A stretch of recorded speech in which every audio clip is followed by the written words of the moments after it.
akwiriye icyubahiro n'ikuzo. Haleluya. Haleluya. Amen. Haleluya. Amen.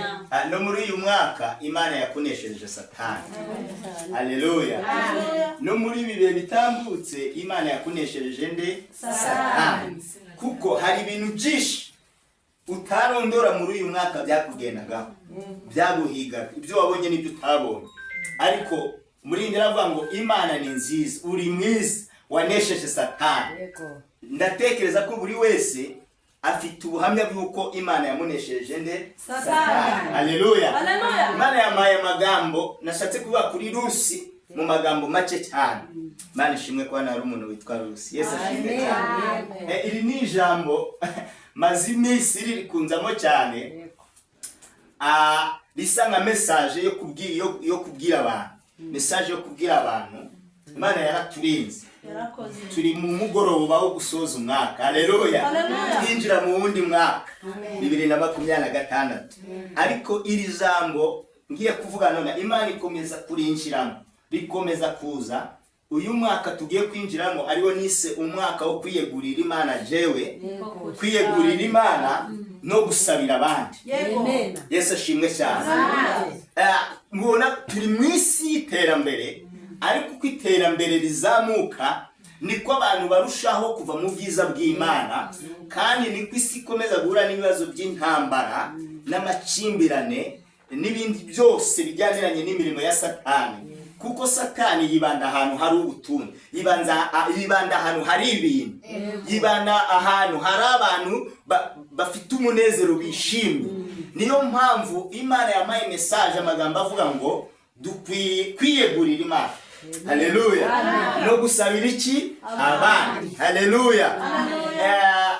Rusi, hari impamvu uyu mubyeyi, uyu mama Rusi yakoze ikintu cy'indashikirwa bituma amateka ye yandikwa muri Bibiliya. Yesu nashimwe cyane. Haleluya. Haleluya. Dusomye amagambo meza avuga kuri Rusi. Ariko Rusi kugira ngo aya magambo yandikwa hari aho byari biturutse. Hari imva n'imvano. Amateka tubwira kuva ku mugabo witwa Elimeleki n'umugore we Naomi. Haleluya. Bari batuye Yerusalemu y'Ubuyuda. Haleluya.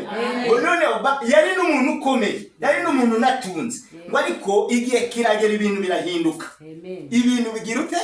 Ibintu muri kubanga ibintu bijya bihinduka. Haleluya. Ibintu bijya bihinduka. Haleluya. Yaratunze ariko ibintu birahinduka. None mu guhinduka kwabyo ngo i Buyuda, i Bethlehem ngo haza kuba inzara. Haba inzara. Mu kuba inzara umugabo arahaguruka, Elimeleki n'umugore we Naho n'abana be babiri Kiriyoni barasuhuka. Haleluya. Mu gusuhuka basuhukira mu gihugu kitari cyiza. Reka mvuge ngo kitari cyiza, kuko imyemerere yaho n'imyizere yaho yari itandukanye naho bavuye. Igihugu cy'Abamowabu cyasengaga cyane ibigirwamana. Urumva ahantu bari bagiye. Yesu nashimwe cyane. Haleluya. Buri ibihe iyo byahindutse isi isa ngaho ubu usanga uri kwikaraga mu isi, kandi ubundi isi niyo yikaraga. Ariko ibihe byahindutse umuntu asa ngaho abona ari kwizengurukaho mu isi. Yesu nashimwe. Haleluya. Uyu mugabo Elimeleki rero n'abahungu be babiri na Nahomi bageze mu Mowabu, ntabwo ibintu byagenze neza. Bibiliya tuvuga ngo Elimeleki yarapfuye, yaje gupfa batarahamara n'igihe. Elimeleki agira ute? Arapfa. Abana babaho babana na nyina, bamara imyaka 10 aho ngaho. Mu kumara imyaka 10 bigira inama zo kuzana abagore. Bagombaga kuzana abagore bavuye ni muri icyo gihugu, mu gihugu cy'Abamowabu. Bagombaga kuzana Abamowabu kazi. Yesu ashimwe cyane. Bibiliya iravuga ngo umwe azana Orupa, umugore witwa Orupa, undi azana umugore witwa Rusi. Yesu nashimwe cyane. Haleluya. Muri icyo gihe nta gihe cyashize ngo barahungu nabo barapfa. Bagirite? Barapfa. Tibarabyara ndibaratera abagore b'Abamada bagize ute? Barapfa. Hanyuma Naho masigarana n'abakazana be bangahe? Babiri. Yesu nashimwe cyane. Haleluya, haleluya. Urumva byari biboroheye? Ntabwo byari byoroshye. Buriya ngo ndakuvuga ngo n'amazina amwe n'amwe